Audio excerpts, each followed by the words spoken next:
આજે ward number 2 અને ward number 5માં છેલ્લા 12 દિવસથી આ પાણીનો પ્રશ્ન છે. સ્થાનિક લોકોના અવારનવાર ફોન આવ્યા, અવારનવાર રજૂઆત કરી જે તે કોર્પોરેટરને, જે તે પાણી પુરવઠા વિભાગના અધિકારીને, જગદીશભાઈ લાડાણીને. તો એવા મીઠા જવાબ આપવામાં આવે છે કે 1-2 દિવસમાં આવશે, 1-2 દિવસમાં આવશે. તો સ્થાનિકોનો પ્રશ્ન એવો છે કે ભાઈ તમે ચૂંટાયેલા સભ્યો છો તો તમારા ઘરે 12 દિવસે પાણી નથી આવતું. સામાન્ય જે ગરીબ લોકો છે, જે પછાત વિસ્તારમાં રહે છે, તેમને રોજે રોજ પાણી ભરવાનું હોય છે. ત્યાં મોટા ટાંકા નથી હોતા.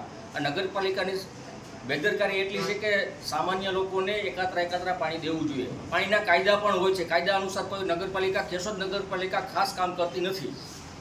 કેશોદ પાસે ઘણા પ્રોજેક્ટ છે, સાબરી પ્રોજેક્ટ છે, ડેમના પાણી આવે છે. અત્યારે એમ વાત કરી કે અમે મહીનું પાણી લેવા માટે નીકળીએ છીએ. 12 દિવસે એ લોકો નીકળે તો હું 24 દિવસે પાણી આપવાનું છે. લોકોને તરસા મારવાનો એક પ્લાન છે ને લોકો ગુલામીમાં કોઈ દી રજૂઆત ન કરે એના માટેનું એક ષડયંત્ર છે.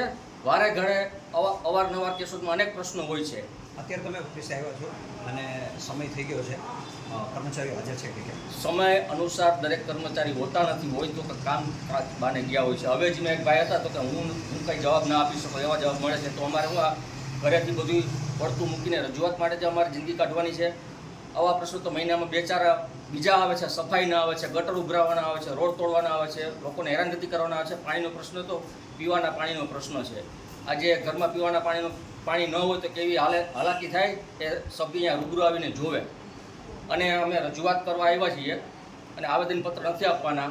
અને એક મટકા ફોડનો કાર્યક્રમ પણ રોડ ઉપર કર્યો, જેથી કરીને ઊંઘતી નગરપાલિકા જાગે અને લોકોના જે પ્રશ્નો છે એનું વહેલી તકે નિવારણ કરે. પ્રવીણ પટેલ, સામાજિક કાર્યકર.